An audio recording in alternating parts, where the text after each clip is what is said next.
Gravitas, co-presented by Skoda. Kushak, choose what really matters.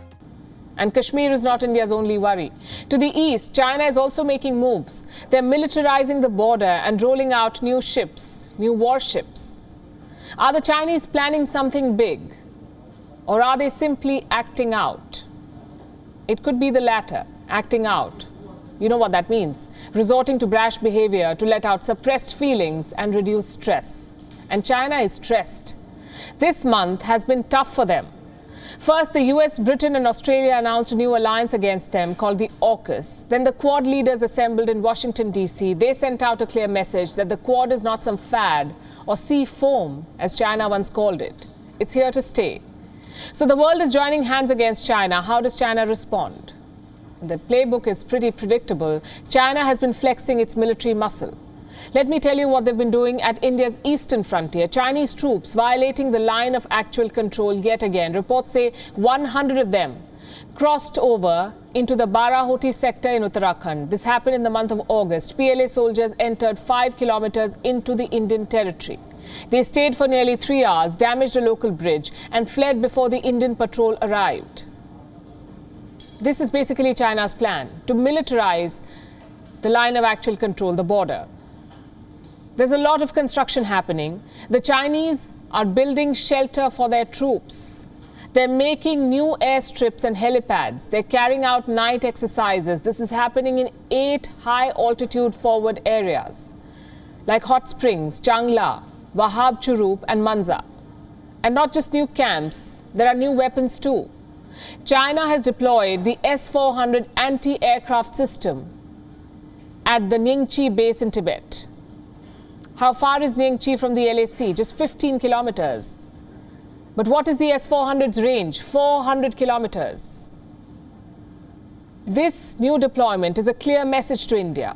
Rethink your role in the Quad.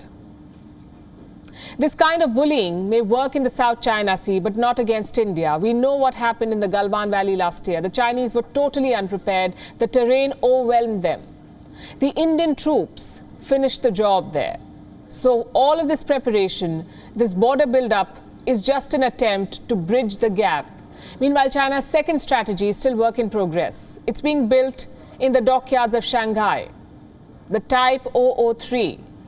It's being called China's largest and most advanced aircraft carrier. Let me give you a quick brief. The Type 003 is the same size as America's Ford-class vessels. We're talking around 315 meters long. It has an electromagnetic catapult for launching jets. Now, this is complicated technology. Right now, only the US and France use it. If China sticks to schedule, the Type 003 could be sailing by 2025.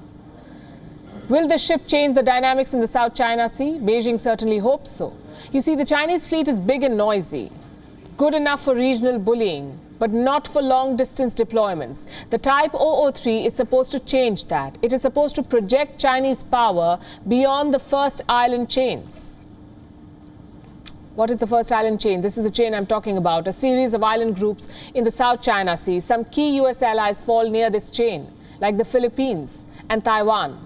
Inside the island chain, China is the top dog. Outside it, well, not so much. The new aircraft carrier could change this. But like all things with China, there is one problem: no transparency. America's warships are proven. So are British and French ones. But China's warships are basically paper tigers. The state media quotes impressive specifications and features, but no one has seen them in action. And that's the problem with the PLA Navy.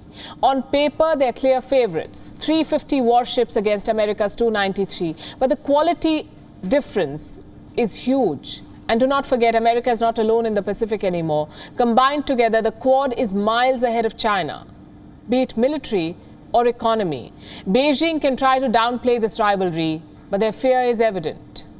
Here's what the Chinese ambassador to India says: we should refrain from interfering in each other's internal affairs or engaging in any alliance or quasi-alliance targeting the other.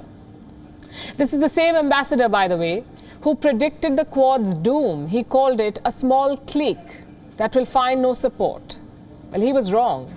Today, the Quad has a 5G plan, an infrastructure program, a supply chain project, and an annual leaders summit. This is not some small clique anymore. It's a powerful alliance. The biggest proof of this is China's own reaction. On Tuesday, they kicked off a massive air show. Drones, jets, missiles, you name it, and China was showing it off. And this was not a marketing exercise for the PLA. This was a display of strength. How should the Quad see this? And for starters, it means they're pushing the right buttons because China is getting agitated. It doesn't want to be seen as overwhelmed by the Quad. On the flip side, though, this is a sign of an ominous race. Nuclear submarines for Australia, new carriers for China, classic signs of an arms race. The only difference is this. The alliance of democracies is pursuing deterrence. China is pursuing world domination.